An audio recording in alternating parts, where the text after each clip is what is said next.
Hi everyone, I'm Stephanie, and every week I'm going to be showing you how to make a recipe using my favorite Pampered Chef items. So let's get started. Remember, if your food doesn't make you want to dance, you're probably not doing it right. So welcome to Stephanie's Rockin' Kitchen.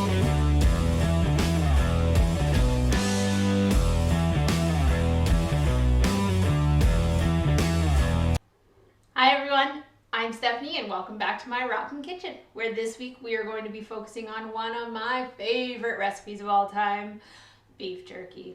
And let's face it, besides vegetarians and vegans, who doesn't love beef jerky?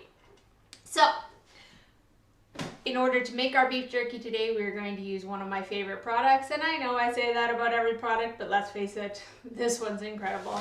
The Deluxe Air Fryer. This thing comes with 6 different presets. It has an air fry, a bake, a roast, a rotisserie, yes, rotisserie, a reheat setting, and a dehydrating setting, which is what we're going to be using today. Each of these presets comes with a preset temperature, which is the ideal and optimal temperature for that preset. It also has a custom function in case you want to do your own setting. You can make it whatever you want. Fantastic. It has these wonderful trays, which we are going to be using for dehydrating our beef today. It comes with the incredible rotisserie. So you just pop this off, stick whatever it is you want a rotisserie on, put this back on, and you do not have to go out to your barbecue in the winter. One of my favorite things because I hate cold.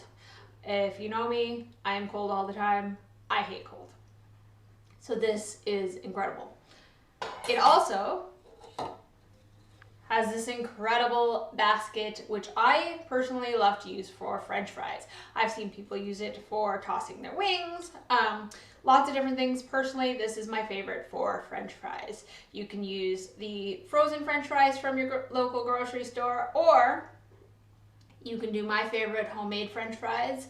Normally, when you bake homemade French fries, you cannot get that wonderful crispy outside that everyone loves with the tender, soft, hot inside. But with this air fryer, you can.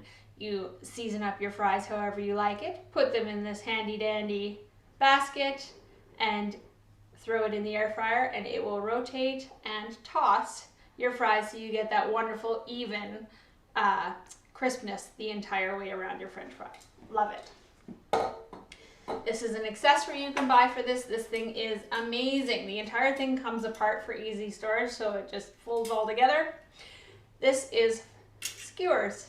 So if you love shish kebabs, this will change your life, especially if you want them in the winter and don't want to go outside like me.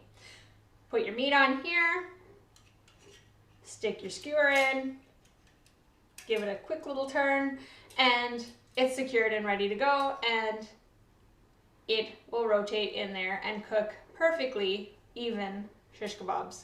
Love it. And if you're wondering how you get all of this food out of the air fryer without having to grab it like this with either your hand or an oven mitt, it comes with this amazing retrieval tool. So let's say your food's in your air fryer and you want to take it out. Take your handy dandy retrieval tool, pick it up, wiggle it out of the air fryer, and now you didn't have to touch it. Fantastic thinking on Pampered Chef's part. Love it. I love it all.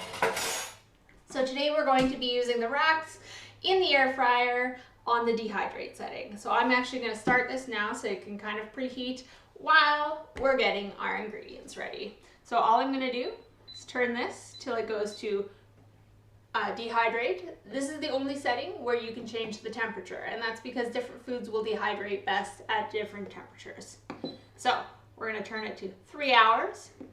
And yes, this recipe only takes 3 hours. Dehydrating is like a 6-7 hour process when you're doing things like beef jerky normally. This will do it in 3. Love it.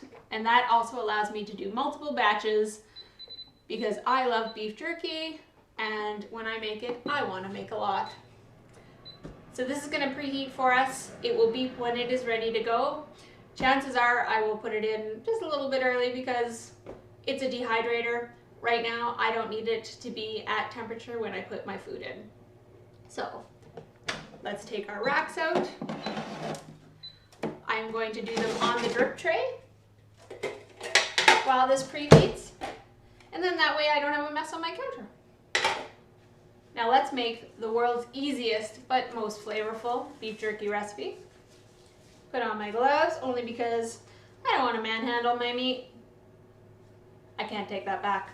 I don't want to touch the beef with my bare hands.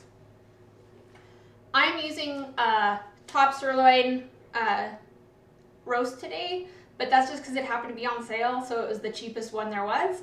Use literally whatever is the cheapest roast you can find. It does not have to be expensive. Especially because this is beef jerky. We kind of want that tough texture. We don't want like a super tender, like a tenderloin jerky. It would like kind of fall apart. You don't want your jerky to melt in your mouth. It's the wrong texture for beef jerky. So I'm going to take and use a plastic baggie because this is easy cleanup, easy to put in my fridge without taking up a lot of space, and it's just really convenient for mixing up all the ingredients without making a lot of dishes. 2 tablespoons of soy sauce. I am using regular soy sauce, not low sodium, because I want that salt. Not only do I want my beef jerky to have some salty flavor, but it's also the preservative so that you don't have to keep it in the fridge. And it's going to help dry it out. And 1 tablespoon of rice vinegar. In here, I have 2 tablespoons of brown sugar.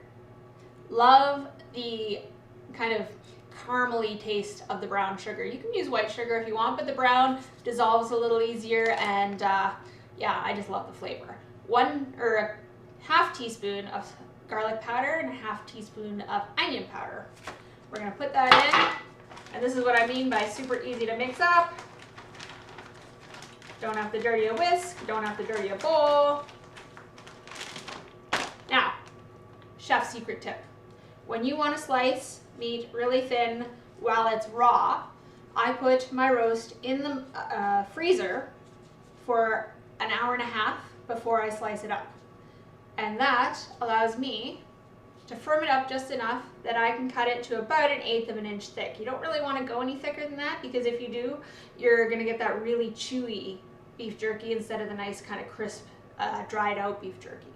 And we're going to put our sliced beef into our marinade.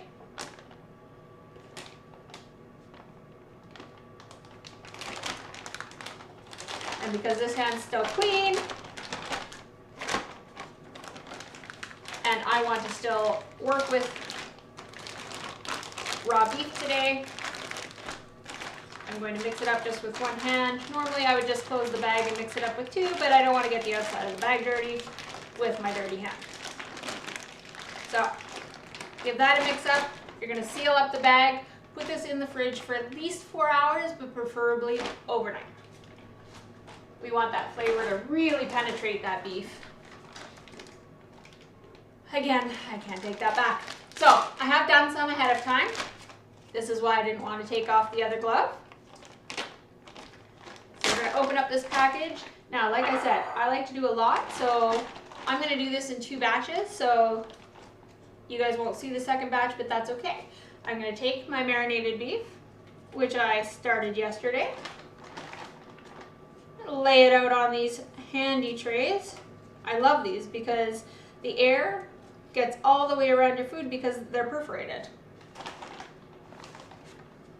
So you're going to get a nice, even dehydrate the entire way around. And that's exactly what we're looking for. So there's our first tray. We're going to open that up, pop our first tray in.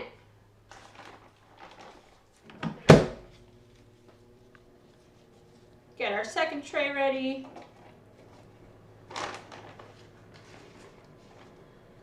And like, look how quick and easy this is. Once you've got the marinade out of the fridge because you started it yesterday, it's so fast, so easy, and really almost no effort. and you get that homemade beef jerky for about a quarter of the price. I love beef jerky. Don't buy it very often because it's just too expensive. And you're gonna sit there and go, why is it so expensive? It's that easy to make? Exactly. So I'm gonna actually rip a little piece off of this because I want just a smaller piece, and I'm gonna do this in 2 batches anyway. And now I am safe to take my gloves off, throw those into the garbage, and put in my last tray.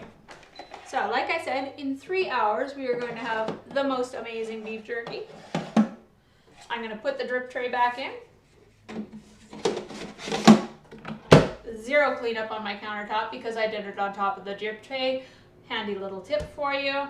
And this is now set to go for 3 hours at 175.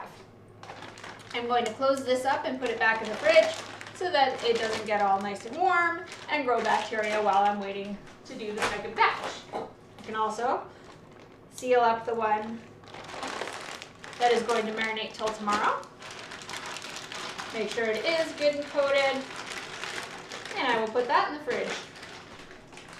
And while I wait in the meantime, I can eat the first batch I did this morning. This is how your beef jerky turns out after 3 hours. Yes, that is only 3 hours.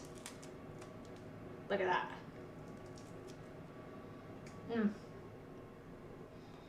Like I said, one of my favorite treats, super high in protein. If you eat it in smaller batches, because this is a fairly large chunk of meat, which is now a small chunk of meat, you're getting a decent amount of protein. You can eat a small amount of it, so it's good for you and a great snack if you want to get that protein punch in during the day. That's literally it for our beef jerky recipe. So I will post the recipe for you below in the comments, and thank you for watching Stephanie's Rockin' Kitchen. Let's face it, if you can't dance in life, it's not worth it. I will see you next time.